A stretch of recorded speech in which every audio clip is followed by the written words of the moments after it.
नमस्कार दोस्तों, कैसे हैं आप लोग। उम्मीद करता हूँ खुश होंगे, मज़े में होंगे। तो दोस्तों, जैसा कि आप जानते हैं, मैं इस चैनल पर लेकर आता हूँ नए नए ऑडियो बुक्स जो होते हैं कॉमिक्स से, नॉवेल से और स्टोरीज से।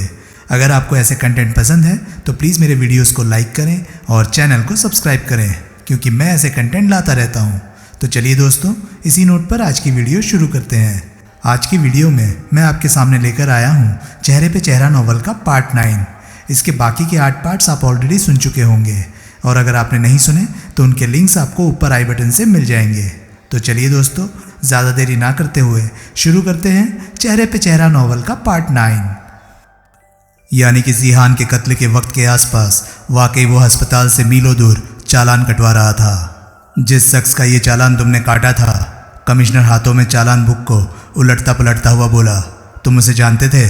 जी नहीं, सब इंस्पेक्टर बोला। चालान की नौबत कैसे आई थी? वो बहुत गलत तरीके से गाड़ी चला रहा था। मेरे देखते देखते वो एक बार अपनी गाड़ी फुटपाथ पर चढ़ाने लगा था और एक बार एक मोटरसाइकिल वाले को हिट करने लगा था। मैंने उसे रोका तो पाया कि वो भरपूर नशे में था और गाड़ी चलाने के कतई काबिल नहीं था। मैंने उसका ड्रंकन ड्राइविंग का चालान काट दिया और उसे गाड़ी पर जाने दिया। गाड़ी पर नहीं सर, गाड़ी तो मैंने खड़ी करवा ली थी। गुड, वो टैक्सी पर गया था। बाद में उसका कोई आदमी आकर गाड़ी ले गया था। Good good. एकाएक चालान बुक को लटते पलटते कमिश्नर के हाथ रुके। उसने अपने सामने आए पन्ने पर निगाह डाली, फिर उसका पिछला वर्का पलटा। Sub inspector. फिर वो उसे घूरता हुआ बोला, सर। कमिश्नर के बदले स्वर में सब इंस्पेक्टर बौखलाया, तुम्हारी चालान बुक में 5 तारीख से पहले 6 तारीख कैसे दर्ज है? जी, इधर आओ। सब इंस्पेक्टर झिझकता हुआ कमिश्नर के करीब पहुंचा। ये डोंगरे वाली चालान तुमने शनिवार 5 तारीख को रात के 10 बजे काटा, ठीक? जी हाँ। अब ये इससे पिछला वर्का देखो, इस पर 6 तारीख दर्ज है। इससे पिछले वर्के पर, इससे भी पिछले वर्के पर 6 तारीख दर्ज है। 5 तारीख तो पीछे कोई 12 चालान दूर है, जबकि आखिरी चालान तुमने रात के 11 बजे काटा दिखाया है। ये 6 तारीख के 12 चालानों के बाद 5 तारीख फिर कैसे आ गई? पता नहीं सर, कैसे आ गई सर? क्या बकते हो सर? कॉपी बेध्यानी से कहीं बीच से खुल गई होगी 5 तारीख का ये चालान काटते वक्त। बाद में अगले दिन मुझे ये बात दिखाई दी होगी तो मैंने कॉपी की वहाँ से शुरू कर दी होगी जहाँ से आगे की वो शुरू होनी चाहिए थी। कमिश्नर कुछ क्षण खामोश रहा। वो बात तो हो सकती थी, तुम खुद भी तो कोई नशा पानी नहीं करते। फिर वो सब इंस्पेक्टर को घूरता हुआ बोला, ड्यूटी पर नहीं करता सर। वैसे करते हो? सब इंस्पेक्टर का सिर झुक गया। ठीक है, तुम जा सकते हो। अपनी चालान बुक संभालो। चालान बुक लेकर सब इंस्पेक्टर ने जमकर सैल्यूट मारा और फौरन वहाँ से कूच कर गया। उसके पीछे दरवाज़ा बंद हो गया तो कमिश्नर ने इंस्पेक्टर फाल्के को अपने करीब बुलाया। मुझे कुछ घोटाला दिखाई दे रहा है, वो धीरे से बोला। 6 तारीख के बाद 5 तारीख उस वजह से भी आई हो सकती है जो सब इंस्पेक्टर ने बयान की है, लेकिन ये रिश्वत का भी कमाल हो सकता है। और चालान असल में ही 6 तारीख को उस मवाली की एलिबाई देने के लिए काटा गया हो सकता है। सर, तब तो हमें सब इंस्पेक्टर पर सच कबूलने के लिए दबाव डालना चाहिए था। उससे कुछ फ़ायदा ना होता। वो हरगिज़ भी अपनी वो हट न छोड़ता कि ऐसा गलत वर्का पलटा जाने की वजह से बेध्यानी में हो गया था। फिर भी सर, सुनो, उसको यूं छोड़ देने का ये फ़ायदा है कि जब वो समझेगा कि उसकी एक्सप्लेनेशन चल गई है और वो निश्चिंत हो जाएगा, लेकिन हकीकत हम किसी और तरीके से जानने की कोशिश करेंगे। वो कैसे सर? उसकी चालान बुक में 5 तारीख के बाद फिर 6 तारीख आ गई थी। इसका ये मतलब हो सकता है कि बोगस चालान के लिए 6 तारीख को तब उसे संपर्क किया गया था जबकि वो ड्यूटी पर था और चालान कट रहा था। ऐसी ड्यूटी सब इंस्पेक्टर अकेले नहीं भुगतता, उसके साथ एक हवलदार भी होता है। फाल्के, तुम इसके रविवार 6 तारीख वाले मातहत हवलदार को ट्रेस करो और उस पर दबाव डालकर उससे कबूलवाने की कोशिश करो कि हकीकतन क्या हुआ था। वैसे अगर मामला रिश्वत का होगा तो रिश्वत उसने भी खाई होगी, लेकिन हवलदार को अभयदान देकर सब इंस्पेक्टर के खिलाफ जुबान खोलने के लिए तैयार किया जा सकता है। You understand my point? Yes sir. मैं मालूम करवाता हूँ कि उस रोज़ कौन सा हवलदार इस सब इंस्पेक्टर के साथ ड्यूटी पर था। निशाना अपने महकमे का कोई कर्मचारी नहीं, वो शीशे की आंख वाला मवाली है जो अपना नाम श्याम डोंगरे बताता है। Yes sir, I understand sir. Good. रविवार को शहर की तकरीबन मेन मार्केट बंद होती थी, इसलिए फैसला हुआ कि ज़रूरत का सामान मुंबई के उपनगरों की छोटी मोटी मार्केटों और कुछ खास सामान मुंबई के बाहर के शहरों से खरीदा जाए। लेज़र बीम की खरीद का काम जामवंत राव के हिस्से में आया। वायरलेस टेलीफोन खरीदने के लिए सतीश आनंद को कहा गया। टॉर्च और सिलेंडरों की खरीद का काम मुबारक अली ने अपने जिम्मे लिया। दूसरी गाड़ी की खरीद के लिए विमल ने अपनी सेवाएं प्रस्तुत की। बकौल खांडेकर एक मेटाडोर वैन कल्याण में उपलब्ध थी। गाड़ी वहां छत्रपति मोटर वर्क्स के गैराज में खड़ी थी और उसके मालिक से फ़ोन पर 60,000 रुपये में मेटाडोर का सौदा तय हो गया था। विमल ने खांडेकर से 60,000 रुपये लिए और दोपहर तक कल्याण पहुंच गया। वो गैराज के मालिक छत्रपति से मिला और उसने बताया कि खांडेकर का भेजा वो मेटाडोर के लिए आया था। रोकड़ा लाए हो? छत्रपति संदिग्ध भाव से बोला। हाँ, विमल सहज स्वर में बोला। 60 में बात हुई थी, मालूम है, पूरी रकम कैश में, यही बात हुई थी। गाड़ी दिखाओ। गाड़ी पीछे यार्ड में है। दोनों इमारत के पीछे बने विशाल यार्ड में पहुंचे। वहां एक साइबान के नीचे मेटाडोर वैन खड़ी थी। ये है? विमल हतोत्साहित स्वर में बोला। हाँ, छत्रपति यूं बोला जैसे उसे ताजमहल दिखा रहा हो। विमल ने गर्दन हिलाई। वैन बहुत खस्ता हाल में थी और 60,000 के काबिल तो किसी सूरत में नहीं थी। गाड़ियों के बारे में उसे खुद बहुतेरा ज्ञान था। आखिर वो जयपुर में कितना ही अरसा बसंत कुमार के नाम से मोटर मैकेनिक गैराज चलाता रहा था। विमल वैन का दरवाज़ा खोलकर उसकी ड्राइविंग सीट पर बैठा। चाबी इग्निशन में ही लगी हुई थी। उसने इग्निशन ऑन किया। इंजन फौरन स्टार्ट हुआ। उसने ऑफ करके फिर इग्निशन ऑन किया। इंजन फिर से स्टार्ट हुआ। उसने हेडलाइट्स ट्राई की। केवल एक हेडलाइट जली। पार्किंग लाइट एक भी न जली। उसने इंजन का हुड उठाकर भीतर झांका। इंजन पर ढेरों ग्रीस और मिट्टी चढ़ी हुई थी। तारे चिड़ियों का घोंसला मालूम हो रही थी। रेडिएटर का होज कहीं जगह से लीक कर रहा था। उसने हुड गिराया और फिर इंजन स्टार्ट किया। उसने गाड़ी को गियर में डालकर थोड़ा आगे बढ़ाया। गाड़ी हिचकोले खाती हुई आगे बढ़ी। उसने उसे तिरछा किया और पीछे झांका। जहां से उसने गाड़ी हटाई थी वहां जमीन पर तेल का एक बड़ा सा धब्बा दिखाई दे रहा था। उसने यार्ड का एक चक्कर लगाया। तीसरा गियर फंस कर लगता था। स्पीड पर गाड़ी की सीटें हिलती थी और आवाज़ करती थी। उसने गाड़ी वापस साइबान में लाकर खड़ी की और बाहर निकला। गाड़ी का तो बुरा हाल है, वो बोला। कीमत भी तो देखो कितनी कम है। छत्रपति बोला, सिर्फ 60,000 रुपये। लेकिन आओ भीतर ऑफिस में बैठकर बात करते हैं। वो उसे ऑफिस में ले आया। रास्ते में उसने एक क्लीनर को चाय लाने को बोला। दोनों एक बंद कैबिन में आ बैठे। छत्रपति ने उसे सिगरेट पेश किया जो कि विमल ने ना लिया। वो जेब से अपना पाइप निकालकर उसमें तंबाकू भरने लगा। सेकेंड हैंड गाड़ी है, छत्रपति उसे समझाता हुआ बोला। नवी का मुकाबला तो नहीं कर सकती ना। तुम उसकी सूरत पर मत जाओ। गाड़ी दौड़ती बढ़िया है, तुमने खुद देखा है। विमल ने उत्तर ना दिया। उसने पाइप सुलगाया और लंबा कश लगाया। तभी एक छोकरा 2 मटमैले से गिलासों में चाय ले आया। चाय पियो। छत्रपति एक गिलास उसकी तरफ सरकाता हुआ बोला। विमल ने गिलास की तरफ हाथ न बढ़ाया। एकाएक वो उठा और केबिन से बाहर की तरफ चल दिया। अरे अरे, छत्रपति हड़बड़ाया। विमल ने उत्तर ना दिया। जब तक छत्रपति अपनी मेज के पीछे से निकला तब तक वो इमारत से बाहर था। वो फिर पीछे यार्ड में पहुंचा। मेटाडोर से 2 मैकेनिक उलझे हुए थे। एक उसकी नई बैटरी निकालकर नीचे ज़मीन पर रख चुका था और उसकी जगह पुरानी बैटरी लगा रहा था, और दूसरा वैन का अगला पहिया उतार रहा था। उसके करीब पुराने घिसे हुए टायरों वाले 2 पहिए पड़े थे। छत्रपति हाँफता हुआ उसके करीब पहुंचा। विमल ने उसे घूर कर देखा। वो छत्रपति ने कहना चाहा। क्या है कि गाड़ी चोरी की है? नहीं बाप, पूरे कागज़ है, एकदम चौकस। नंबर प्लेट गुजरात की है। मुझे क्या पता कागज़ चौकस है कि जाली। बाप, कागज़ एकदम चौकस है। जैसे बैटरी चौकस है, 2 टायर चौकस है। वो नई बैटरी वापस लगवाओ। पिछले 2 टायर भी बदलवाओ। चारों ट्यूबें निकाल कर दिखाओ। रेडिएटर का होस बदलो, ऑयल बदलो, सारी बत्तियां जलाकर दिखाओ। गियर बॉक्स चेक करवाओ। तीसरा गियर फंस कर लगता है। मेरी खांडेकर से इतनी सारी बात नहीं हुई थी। वो नर्वस भाव से बोला। 60,000 में जैसी गाड़ी खड़ी है वैसी की ही बात हुई थी। तो 4 चीज़ें और निकाल लो। टायर और बैटरी के अलावा भी अभी काफ़ी चीज़ें होंगी बेईमानी दिखाने के काबिल। मैं नवी बैटरी वापस लगवा देता हूँ। अबे श्रीपत, पहियों को मत छेड़, बाकी काम भी करवाओ। लेकिन सौदा, उसके बिना कोई सौदा नहीं। और विमल घूमकर बाहर की ओर बढ़ा। अरे सुनो सुनो, कहाँ जा रहे हो? घर। ज़रा रुको तो बाप। वो लपकता हुआ उसके करीब पहुंचा। रुको तो। विमल ठिठका, उसकी तरफ घूमा। जो कुछ तुम कह रहे हो सब कुछ हो जाएगा। लेबर और पार्ट्स के पैसे तो दोगे ना? विमल ने इंकार में सिर हिलाया। सिर्फ पार्ट्स? नहीं, सब काम 2 घंटे में हो जाए। बाप, ये तो अक्की दिहाड़ी का काम है। 2 घंटे, 2:30 बजे गाड़ी तैयार मिल जाए तो 45,000 रुपये तुम्हारे और गाड़ी मेरी। 45? लेकिन बात तो 60 की हुई थी। बात का क्या है, वो तो 80 की भी हुई हो सकती है। लेकिन वक्त ज़ाया ना करो। जो कहा है वो करवाओ।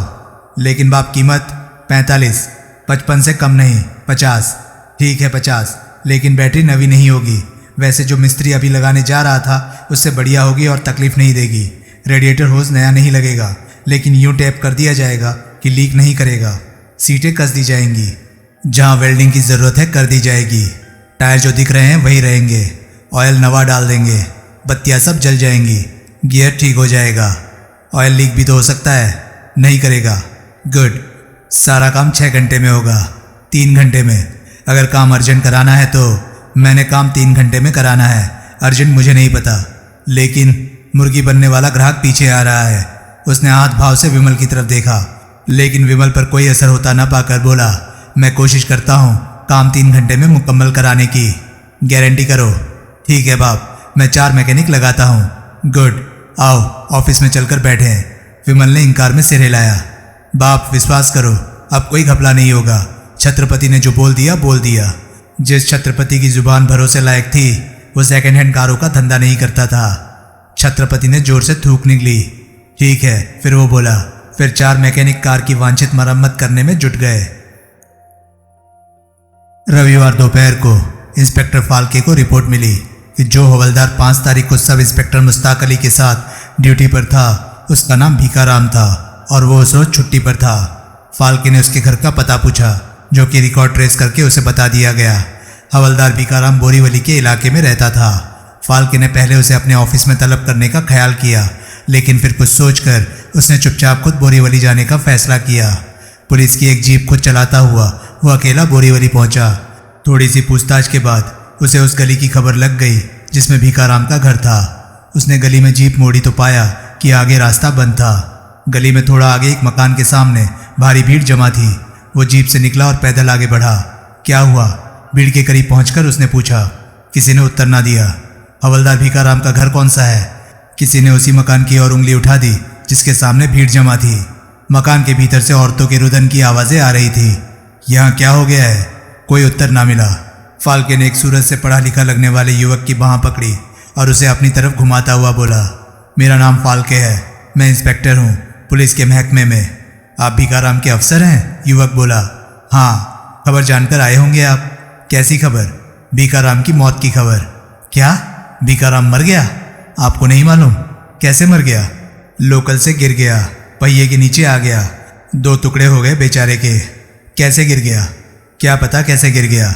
गया कहाँ था लोकल पर? महालक्ष्मी मंदिर, जहाँ की वो हर छुट्टी वाले दिन जाता था। आज भी गया था हमेशा की तरह। लौट कर नहीं आया बेचारा, रेल से कटकर मर गया। तुम उसी भीखाराम की बात कर रहे हो ना, जो पुलिस के महकमे में हवलदार है? हाँ, ये गारंटी है कि मरा वही है? हाँ, उसकी जोरू ने लाश की शिनाख्त की है। लाश कहाँ है? भीतर? नहीं, लाश अभी नहीं मिली। अभी वो चीड़फाड़ के लिए सरकारी अस्पताल गई है। ओह, उस संयोग पर विस्मित होता इंस्पेक्टर फाल्के वहां से लौटा। मेटाडोर तैयार होने में 3 की जगह 4 घंटे लगे, लेकिन फिर भी विमल संतुष्ट था। उसने 50,000 रुपए के नोट छत्रपति के सामने उसकी मेज पर डाल दिए। छत्रपति नोट गिनने की जगह बड़ी बारीकी से उनका मुआयना करने लगा। मैं उस धंधे में नहीं हूं, विमल बोला। क्या पता लगता है, छत्रपति लापरवाही से बोला। विमल चुप रहा। आजकल 100-100 के जाली नोट बहुत सर्कुलेशन में है। विमल ने पाइप का कश लगाया और फिर चौकसी बरतने में हर्ज किया है। तुमने भी तो गाड़ी की खरीद में इतनी चौकसी बरती है। जो करना है जल्दी करो, पहले ही मेरा 1 घंटा जाया कर चुके हो। छत्रपति ने नोटों को चेक किया, गिना और फिर उन्हें मेज की दराज में बंद कर लिया। फिर उसने मेटाडोर के कागजात विमल को सौंप दिए और सेल डीड साइन कर दिया और 5 मिनट बाद मेटाडोर वैन पर सवार होकर विमल मुंबई की तरफ उड़ा जा रहा था। मुबारक अली को एसिटिलीन टॉर्च और उसके ईंधन के सिलेंडर खरीदने के लिए 20,000 रुपये सौंपे गए थे।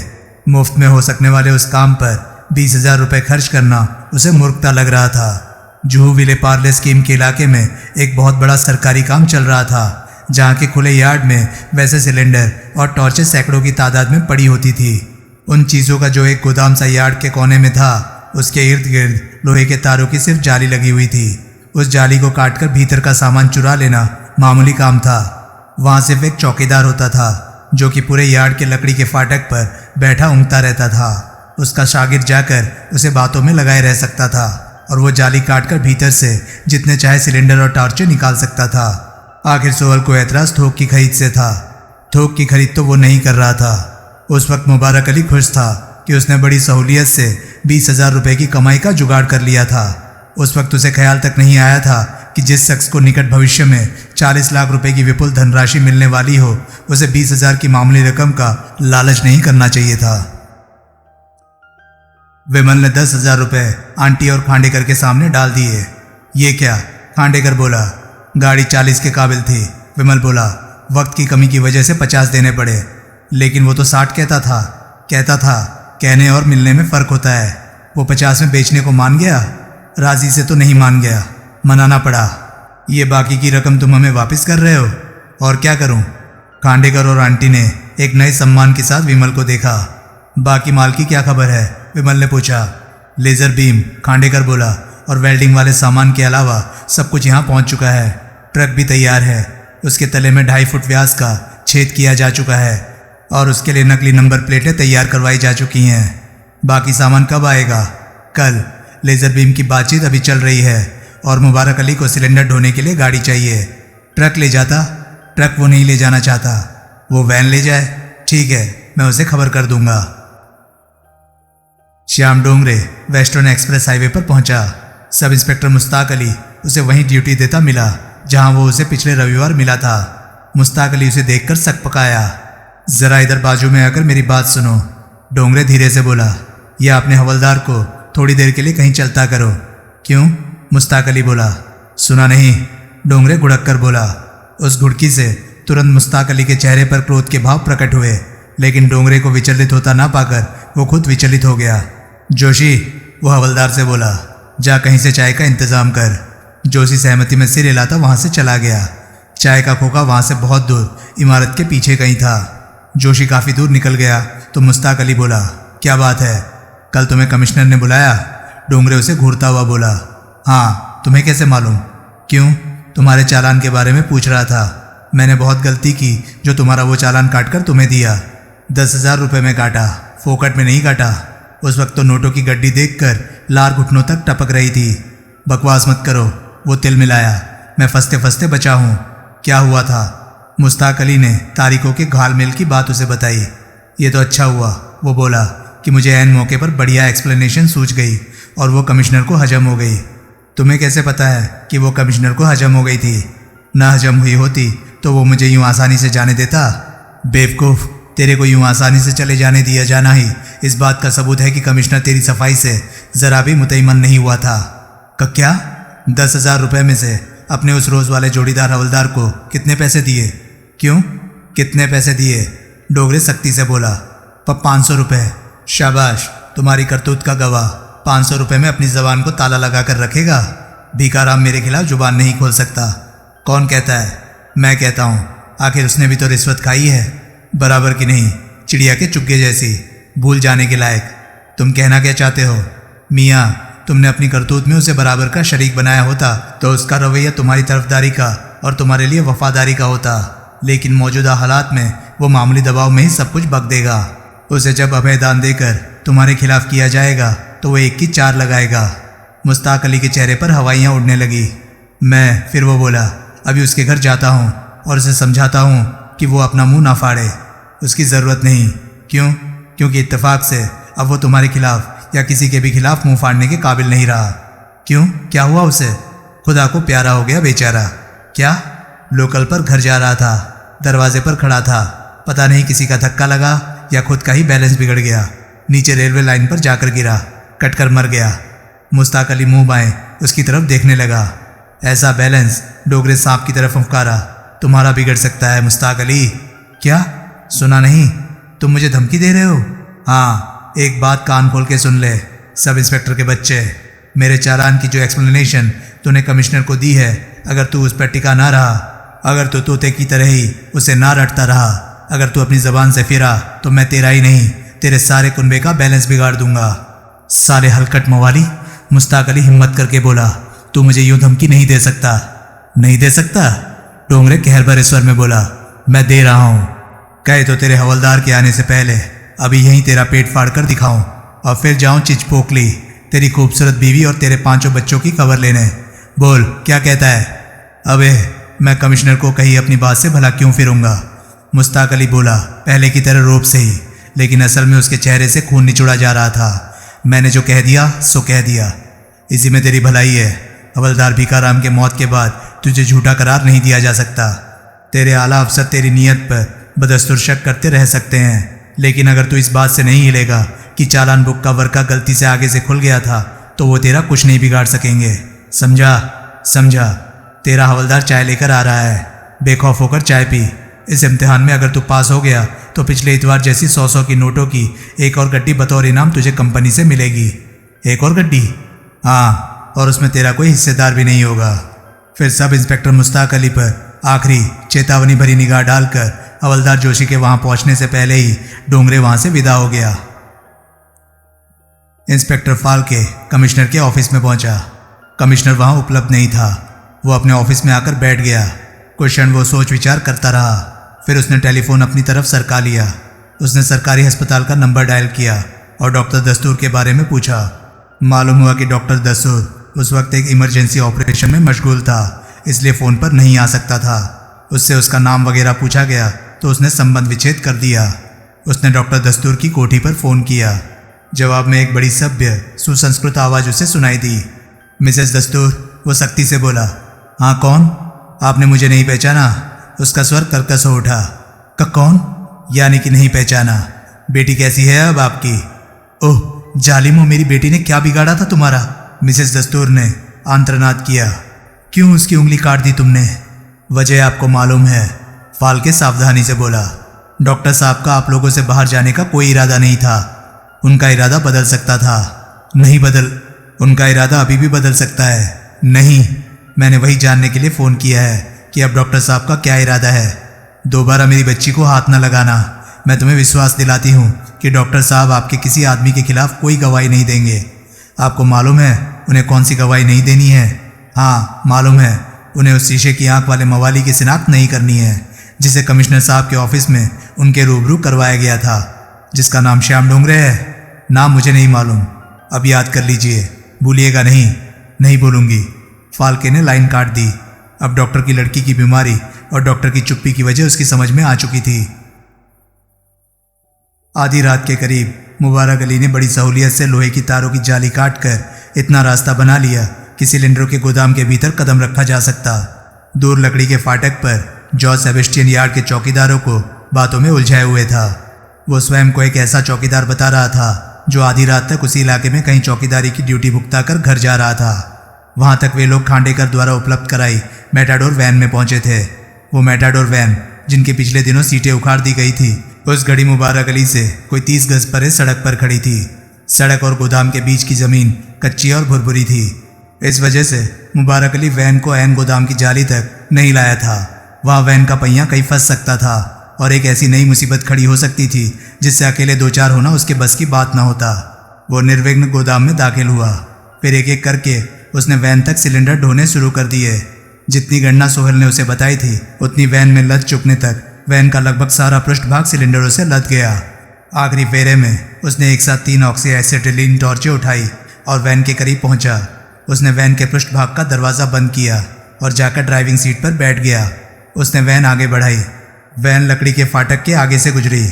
जॉर्ज ने कनखियों से वैन को और वैन की ड्राइविंग सीट पर बैठे अपने उस्ताद को देखा। मुबारक अली ने आगे सड़क पर मोड़ काटा और वैन को रोक दिया। वो प्रतीक्षा करने लगा। थोड़ी देर बाद जॉर्ज वहाँ पहुँच गया। फिट? उसने पूछा। मुबारक अली ने सहमति में सिर हिलाया और ड्राइविंग सीट से परे सरक गया। जॉर्ज ड्राइविंग सीट पर बैठ गया। तुरंत मेटाडोर वैन उसने आगे बढ़ा दी। आज तेरा अद्धा दिखाई नहीं दे रहा, एकाएक मुबारक अली बोला। है ना बाप? जॉर्ज जैकेट की जेब से आधा भरा अद्धा निकाल कर उसे दिखाता हुआ बोला। मैं तो समझा था कि तू सुधर गया। एक घूंट मारो ना बाप। चल बे साले, अपन वो क्या कहते हैं अंग्रेजी में, विलायती पीता है। स्कॉच? वही। Road block? एकाएक जॉर्ज बोला। क्या? आगे रोड ब्लॉक दिखाई दिए लाए बाप, तो क्या वांदा है, वो हमारे लिए थोड़ी ही है। लेकिन अबे मूर्ख, आजकल माहिम काजवे पर रोज रात को रोड ब्लॉक होता है। साले टैक्सी चलाता है, इतना भी नहीं जानता? ये रोज वाली बात मेरे को नहीं मालूम थी। ऐसा क्यों बाप? आजकल पुलिस फोर्स, वो क्या कहते हैं अंग्रेजी में, दहशत गर्दों को टेररिस्ट को? बहुत ढूंढेला है, देख लेना, वो मेरे को कुछ नहीं बोलने वाला। एक सिपाही ने मेटाडोर वैन की तरफ टॉर्च चमकाई। जॉर्ज ने उसके करीब लाकर वैन रोकी। सिपाही ने टॉर्च की रोशनी बारी बारी दोनों के चेहरे पर डाली। मुबारक अली, फिर सिपाही बोला। मुबारक अली सक पकाया। उसने आंखें मिचमिचाई। कौन हो भाई? फिर वो बोला, ज़रा टॉर्च तो बंद करो। मैं करीम बख्श। सिपाही जलती टॉर्च का रुख सड़क की ओर करता हुआ बोला। सलाम वालेकुम। वालेकुम सलाम। आज इस खड़खड़ वैन में कैसे? अपनी गाड़ी बिगड़ गई, टैक्सी मिली नहीं। ये छोकरा बंदरगाह जा रहा है, मेरे को फोर्ट तक लिफ्ट दिए रहा है। तुम्हारे जानने वाला नहीं? नहीं, लेकिन शरीफ लड़का मालूम होता है। सिपाही ने जॉर्ज पर टॉर्च की रोशनी डाली। कभी मुबारक अली करीम बख्श के साथ ही धोबी तालाब के झोपड़े में रहता था। करीम बख्श आज भी वहीं झोपड़पट्टे में आबाद था, जबकि मुबारक अली फोर्ट के इलाके में एक फ्लैट हासिल कर चुका था। जहां मुबारक अली को ये बात बड़ी नागवार गुजरी थी कि इतनी रात गई यूं चेक पोस्ट पर उसे कोई अपनी पहचान वाला मिल गया था, वहीं इस बात से खुश भी था कि करीम बख्श जॉर्ज सेबेस्टियन को नहीं जानता था और उसकी लिफ्ट वाली कहानी चल गई थी। लाइसेंस है? करीम बख्श जॉर्ज से संबोधित हुआ। है, जॉर्ज बोला। दिखाओ। जॉर्ज ने जैकेट की जेब की तरफ हाथ बढ़ाया। तभी पीछे सड़क पर एक एम्बेसडर प्रकट हुई। ठीक है, करीम बख्श बोला। ड्राइविंग वाली साइड से ही उसने वैन के पृष्ठभाग में टॉर्च की रोशनी डाली। सरकारी माल है बाप, जॉर्ज बोला। बंदरगाह पर छोड़कर आने का है, आगे बढ़ो। करीम बख्श मुबारक अली को सलाम करता हुआ बोला। जॉर्ज ने कार आगे बढ़ाई। बैरियर पार करते समय उसने नोट किया कि एक दूसरा सिपाही एक रजिस्टर में मेटाडोर का नंबर दर्ज कर रहा था। वो नंबर नोट कर रहा है, जॉर्ज दबे स्वर में बोला। तो क्या हुआ? मुबारक अली आश्वासनपूर्ण स्वर में बोला। वो क्या कहते हैं अंग्रेजी में, इन लोगों का रूटीन है। रिकॉर्ड की तरफ तो कोई ध्यान तक तो नहीं देता। ध्यान देगा अभी तो साले के हाथ में आएगा क्या? नंबर तो नकली है। जॉर्ज फिर न बोला। बाकी आंटी के स्क्रैप बोर्ड तक का फासला उन्होंने निर्विघ्न तय किया। दिन चढ़ा तो किसी का ध्यान कटी हुई जाली की तरफ गया। तुरंत फोरमैन को सूचित किया गया। फोरमैन ने पुलिस को फ़ोन किया। तफ्तीश में पुलिस के हाथ कोई भी क्लू न लगा, सिवाय 12 नंबर के जूतों के निशान के, जो कटी हुई जाली और सड़क के दरमियान जगह जगह पर पाए गए थे। प्लास्टर कास्ट द्वारा घटनास्थल से दोनों पैरों के निशान उठाए गए। उस जानकारी को रिकॉर्ड सेक्शन को भेजा गया। शाम तक खबर आई कि पुलिस के रिकॉर्ड में ऐसा कोई नॉन क्रिमिनल नहीं था जो कि उस असाधारण आकार का जूता पहनता हो। भेदियों की मदद से इलाके के जराइम पेशा लोगों की पड़ताल शुरू हुई। कोई नतीजा सामने न आया। 10 बजे इंस्पेक्टर फाल्के की कमिश्नर से मुलाकात हुई। पहले उसने कमिश्नर को हवलदार भीखाराम की मौत की खबर सुनाई। बड़ा उम्दा वक्त चुना उसने लोकल से गिरकर जान देने का। कमिश्नर धीरे से बोला। उसने या किसी और ने? फाल्के ने बोला। हमारे पास कोई ऐसा सबूत है कि उसकी मौत कोई हादसा नहीं थी? जी नहीं। फिर? सर, कहीं इत्तेफाक एक साथ होना भी तो शक का बायस होता है। इत्तेफाक से ऐन उसी वक्त डोंगरे का चालान हुआ जबकि अस्पताल में शीहान का कत्ल हुआ। इत्तेफाक से चालान करने वाले इंस्पेक्टर मुश्ताक अली ने अपनी चालान बुक का पन्ना गलत पलट दिया। इत्तेफाक से वो हवलदार लोकल से गिरकर मर गया जो ये बता सकता था कि पन्ना इत्तेफाक से गलत पलटा गया था या चालान अगले दिन काटा गया था। इत्तेफाक से जिस शीशे की आंख वाले की खुद डॉक्टर दस्तूर ने हमें खबर दी थी, डॉक्टर दस्तूर अब उससे नहीं पहचानता। तुम्हारी बात तो ठीक है, इतने इत्तेफाक एक साथ नहीं होने चाहिए थे। मैंने कुछ किया है क्या? मुझे कल से ही डॉक्टर दस्तूर की बेटी का घायल और बीमार होना बड़ा रहस्यपूर्ण लग रहा था। मुझे लग रहा था कि डॉक्टर दस्तूर की बेटी की उस दशा के पीछे किसी आतताई का हाथ था। तो सर, मैंने डॉक्टर दस्तूर के घर फ़ोन करके उसकी बीवी से बात की और जाहिर किया कि मैं ही आतताई था। कमिश्नर ने हैरानी से अपने मातहत इंस्पेक्टर की तरफ देखा। नतीजतन मुझे ये मालूम हुआ, फाल्के बोला, कि डॉक्टर दस्तूर की लड़की को गुंडे उठाकर ले गए थे और डॉक्टर दस्तूर को वार्निंग के तौर पर लड़की की एक उंगली काट कर भेज दी गई थी। कहने की ज़रूरत नहीं कि वार्निंग कारगर साबित हुई। डॉक्टर दस्तूर ने अपनी ज़ुबान को ताला लगा लिया। वो ताला खुलवाना होगा। इंस्पेक्टर दस्तूर को फिर यहाँ तलब करो। Yes sir. शाम तक डकैती की तमाम तैयारियां मुकम्मल हो गई। केवल लेज़र बीम का इंतज़ाम उस रोज़ भी ना हो सका, लेकिन उसकी तरफ से अभी पूरी नाउम्मीदी नहीं हुई थी। जामवंत राव ने बताया कि अगले रोज़ उसके बारे में कोई अच्छी खबर मिलने की उम्मीद थी। बहरहाल लेज़र के बिना उनका काम रुकने वाला नहीं था। एक चीज़ बड़ी मेहनत से विमल ने खुद मुहैया की थी। वो हाथ में लेकर इस्तेमाल किया जाने वाला एक मेटल डिटेक्टर था। फिर रात को निर्धारित समय पर जोरी बाजार पहुंचने की पेशकश के साथ विमल और वागले आंटी के घर से विदा हुए। हमेशा की तरह वागले ड्राइविंग सीट पर बैठा और विमल उसके पहलू में सीट पर अधलेटा सा बैठा पाइप के कश लगाता ऊँघने लगा। विमल की निगाह में फिलहाल सब कुछ बहुत सुचारू ढंग से चल रहा था, लेकिन जहाँ विमल का दखल हो वहाँ सब कुछ सुचारू ढंग से चलने देना शायद वाहेगुरु को मंजूर नहीं था। एक नया सर्वदा अप्रत्याशित व्यवधान सामने आया। चैम्बूर से कार अभी काफ़ी दूरी थी कि एकाएक विमल बोला, हमारा पीछा हो रहा है। तुम्हारा इशारा 2 रंगी स्टेशन वैगन की तरफ है? वागले बोला। हाँ, और मेरे ख्याल से मैं स्टेशन वैगन को पहचानता हूँ। कैसे पहचानते हो? तुम दाएं मोड़ काटो, देखिए ये हमारे पीछे मुड़ती है या नहीं। स्टेशन वैगन उनके पीछे ही मुड़ी। अब बाएं मोड़ काटो, विमल बोला। उधर 1 वे ट्रैफिक का बोर्ड लगा हुआ था, मैंने देखा है। उधर मुड़ने से ही तस्दीक होगी कि स्टेशन वैगन हमारे पीछे लगी हुई है। इत्तेफाक से हमारे वाले मोड़ नहीं काट रही। वागले ने 1 वे स्ट्रीट में कार मोड़ी। स्टेशन वैगन भी 1 वे स्ट्रीट में दाखिल हुई। वागले ने उसकी तरफ देखा। विमल ने बड़ी संजीदगी से गर्दन हिलाई और बोला, थोड़ी रफ्तार बढ़ाओ, आगे बाएं मोड़ है, उसको काटते ही कार को रोक देना। मैं उतर जाऊंगा, फिर तुम कार को आगे बढ़ा कर ले जाना और कोई 200 गज परे रोक देना। ओके? वागले ने सहमति में सिर हिलाया।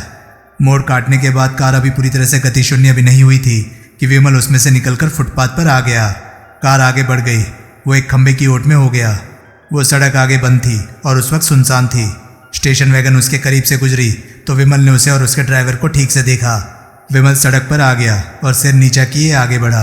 कुछ कदम आगे चलने के बाद वो फुटपाथ से नीचे उतर आया और सड़क के मध्य भाग में हो गया। यूं ही चलता हुआ वो स्टेशन वैगन के दाएं पहलू के करीब पहुंचा तो एक ठिठका। उसने हाथ बढ़ाकर स्टेशन वैगन का ड्राइविंग सीट का दरवाज़ा खोला। भीतर स्टीयरिंग के पीछे बैठा आदमी हड़बड़ाया। फिर उसके हाथ में बिजली की फुर्ती से एक रिवॉल्वर प्रकट हुई। उसने रिवॉल्वर को खुले दरवाजे को थामे विमल की तरफ तान दिया। खबरदार, वो फुंफकारा। हेलो सोलंकी, विमल सहज भाव से बोला। खबरदार, वो तो मैं हो गया, लेकिन ये तो बताओ कि तुम मुझे खबरदार करना क्यों चाहते हो, और तुम यहाँ मुंबई में क्या कर रहे हो? और शट अप। अरे इतनी बेअदबी, इतनी बदसलूकी। शनिवार को कहाँ थे तुम? परसों मैं यहीं था। विमल ने कनखियों से देखा कि वागले कार से बाहर निकल आया हुआ था और अब दबे पांव स्टेशन वैगन की दिशा में बढ़ रहा था। परसों नहीं, पिछले शनिवार, 5 तारीख वाले शनिवार। क्यों पूछ रहे हो? जवाब दो। वजह तो पता लगे ऐसे जवाब तलबी की। शनिवार 5 तारीख को शाम 4 बजे डॉक्टर स्लेटर का कत्ल हो गया है, जो कि तुम ही हरामजादों में से किसी ने किया है, जिन्होंने कि डॉक्टर स्लेटर से नया चेहरा हासिल किया था। तुम समझते हो कि डॉक्टर स्लेटर का कत्ल मैंने किया है? तुमने भी किया हो सकता है। मैं तो यहाँ था मुंबई में शनिवार 5 तारीख को शाम 4 बजे। हाँ, साबित कर सकते हो। तभी वागले ने एक झटके से स्टेशन वैगन का परला दरवाज़ा खोला और सोलंकी की रिवॉल्वर वाले हाथ पर हाथ डाल दिया। सोलंकी की पीठ उसकी तरफ फिरने से पहले ही रिवॉल्वर वागले के हाथ में थी। उसने रिवॉल्वर सोलंकी की कनपट्टी से सटा दी। बाहर निकल, विमल बोला। सोलंकी ने अपनी जगह से हिलने का भी उपक्रम नहीं किया। जिसके हाथ में रिवॉल्वर है वो कोई गैर नहीं, मेरा साथी है, विमल बोला। वो तेरा भेजा उड़ा देगा, पछताओगे। क्यों? मैं मर गया तो तुम्हारे नए चेहरे का राज भग से उड़ जाएगा।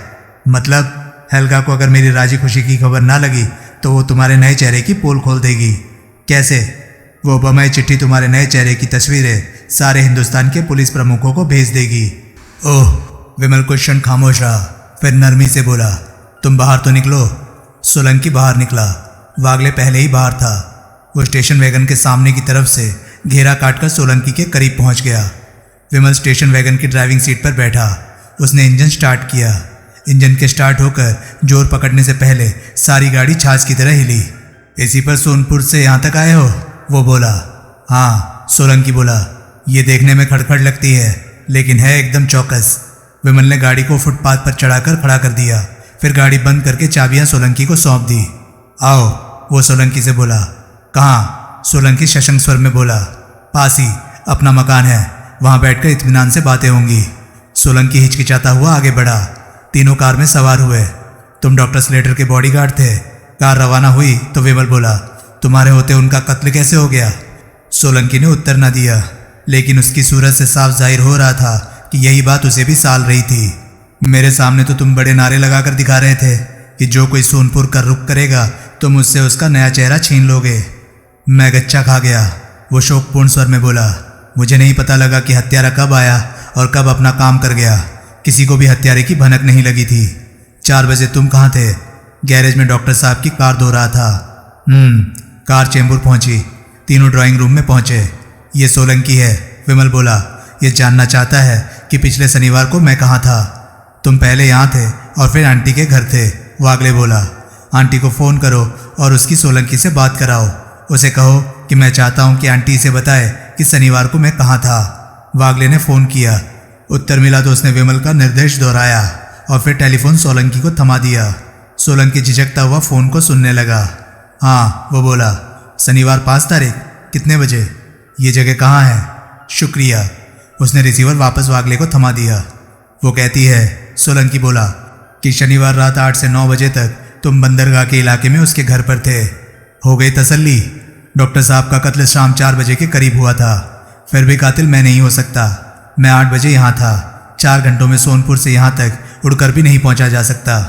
तुमने इस औरत को पहले से ही सिखाया पढ़ाया हो सकता है कि पूछे जाने पर वो यही कहे कि तुम शनिवार को यहाँ थे। वो किस लिए? मुझे क्या सपना आना था कि तुम मेरी तलाश में यहाँ पहुँच जाओगे और यूँ मुझे खोज निकालोगे? तुम्हें ऐसा कोई खतरा मेरी तरफ से हो सकता था। मैं तुम्हारी तरफ से कोई खतरा महसूस करता होता तो तुम्हें जिंदा ही क्यों छोड़ता? मैं डॉक्टर स्लेटर के साथ साथ तुम्हारा और हेल्गा का भी कत्ल ना कराया होता। क्या मुश्किल काम होता ये मेरे लिए? वो सोच में पड़ गया। बोलो, विमल उसे घूरता हुआ बोला। बोलते वक्त मेरी असलियत याद कर लेना। सरदार सुरेंद्र सिंह सोहल होता हूँ मैं वहाँ गया होता तो डॉक्टर स्लेटर के साथ साथ तुम्हारे सारे नर्सिंग होम को तबाह करके आया होता। मैं सिर्फ डॉक्टर स्लेटर की जुबान बंद करके तसल्ली ना कर लेता, मैं सारा रिकॉर्ड तबाह करके आता। मैं वहाँ के चूहे बिल्लियों तक को मौत के घाट उतार कर आता। सोलंकी कुछ क्षण जो सुना था उस पर मनन करता रहा और फिर बोला, ठीक है, डॉक्टर स्लेटर के कातिल तुम नहीं हो। मेरी रिवॉल्वर वापस दिलवाओ ताकि मैं जाऊँ। अभी बैठे रहो, अभी हमने और बातें करनी है। अब और क्या बातें करनी है? तुमने कहा था कि डॉक्टर स्लेटर के कत्ल का शक तुम्हें मेरे जैसों में से किसी और पर भी है। हाँ, 2 जने और भी हैं तुम्हारे जैसे। अब मैंने उनके पीछे लगना है। 2 ही और क्यों? डॉक्टर स्लेटर ने तो दर्जनों लोगों को नया चेहरा दिया है। वो खुद ऐसा कहता था। इस साल में अब तक उन्होंने सिर्फ 3 ऑपरेशन किए थे, एक तुम्हारा और 2 जनों का। हमने बहुत सोच विचार कर नतीजा निकाला था कि अगर डॉक्टर स्लेटर का कत्ल किसी नए चेहरे ने किया था तो वो इन तीनों में से ही कोई था। तुम पर हमें सबसे ज़्यादा शक था क्योंकि तुम ताज़ा तरीन केस थे, इसलिए सबसे पहले मैं तुम्हारे पीछे आया था। इस साल से पहले के किसी केस ने कत्ल क्यों नहीं किया हो सकता? क्योंकि कत्ल के लिए किसी ने इतना लंबा इंतज़ार ना किया होता। पिछले साल का या उससे पिछले साल का कोई केस अगर डॉक्टर स्लेटर के कत्ल का ख्वाहिशमंद होता तो वो ऐसी कोई कोशिश कब की कर चुका होता। ये विचारधारा तुम्हारे अपने दिमाग की उपज है? विमल अचरज से बोला। मेरे और हेल्गा के, ज़्यादातर हेल्गा के। यानी कि हेल्गा तुम्हारे से ज़्यादा समझदार है। उसने उत्तर ना दिया। तुम वापस नहीं लौटोगे तो हेल्गा क्या करेगी? बताया तो, वो नए चेहरे का राज पुलिस के सामने खोल देगी। सब नए चेहरों का? नहीं, सिर्फ इस साल के 3 नए चेहरों का।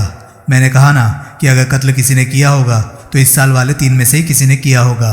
अब तो 2 कहो, मुझे तो तुमने बरी कर दिया है। हाँ, बाकी 2 बचे।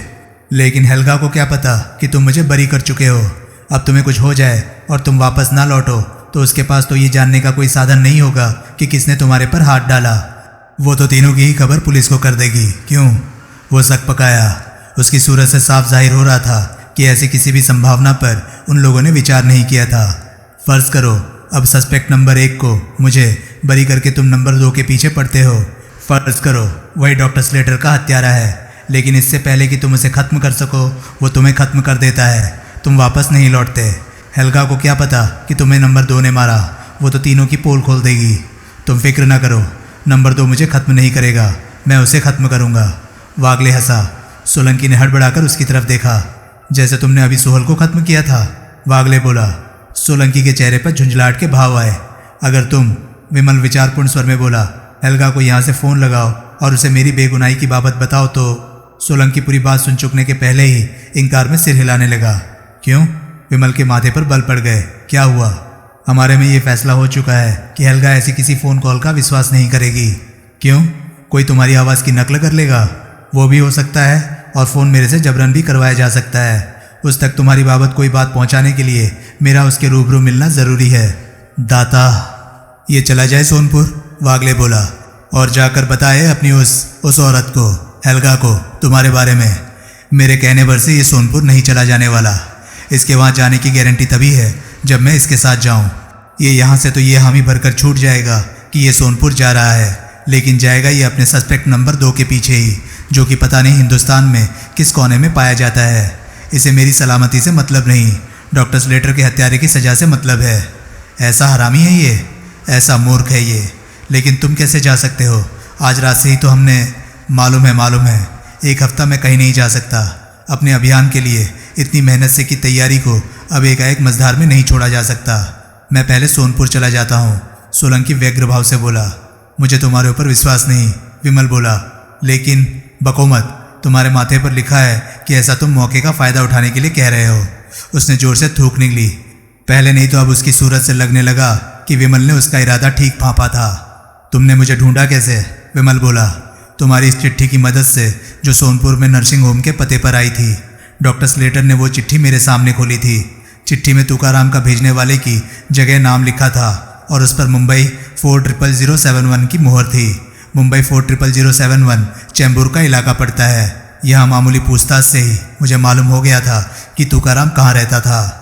तुकाराम कोई मंत्री या नेता है जो मामूली पूछताछ से ही तुम्हें यहाँ का पता लग गया? दादा लोग अंडरवर्ल्ड में मंत्री नेताओं से ज़्यादा मशहूर होते हैं। हमारे पास तुकाराम की फाइल है, जिसकी वजह से मुझे उसकी हस्ती की वाकिफियत है। मैंने तुकाराम की बाबत किसी सफ़ेदपोश बाबू से नहीं, इलाके के गुंडे बदमाशों से पूछा था। तो तुम्हें उम्मीद थी कि मैं तुकाराम के यहाँ होऊंगा। चिट्ठी तो यही कहती थी, तुम निकले भी यहीं थे। मैं यहाँ से तुम्हारा पीछा करता बंदरगाह के उस कबाड़ खाने तक पहुँचा था। वापसी में मैं तुम पर हाथ डालने में कोई तरकीब सोच रहा था कि तुमने मेरे ऊपर हाथ डाल दिया।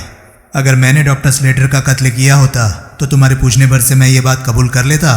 पूछने भर से नहीं कबूल करते, लेकिन अगर तुम अकेले मेरे हत्थे चढ़ जाते तो असलियत तो मैं तुमसे कबूलवा कर ही मानता। उसके बाद क्या करते, ये भी कोई पूछने की बात है? उसके बाद मैं तुम्हें तुम्हारी करतूत की सजा देता। मैं तुम्हें जान से मार डालता। बल्ले। सोलंकी ने आंखें तरेर कर उसकी तरफ देखा। डेडलाइन कब की है? विमल ने पूछा। कौन सी लाइन? सोलंकी हड़बड़ाया। डेडलाइन? तुमने हेल्गा से वापसी की कोई तारीख भी तो मुकर्रर की होगी।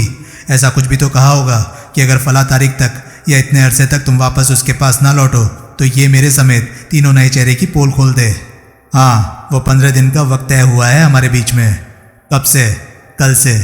कल 13 तारीख थी, यानी कि 28 तारीख तक हेल्गा तुम्हारा इंतज़ार करेगी और फिर 3 लेटेस्ट नए चेहरों की बाबत पुलिस को खबर कर देगी।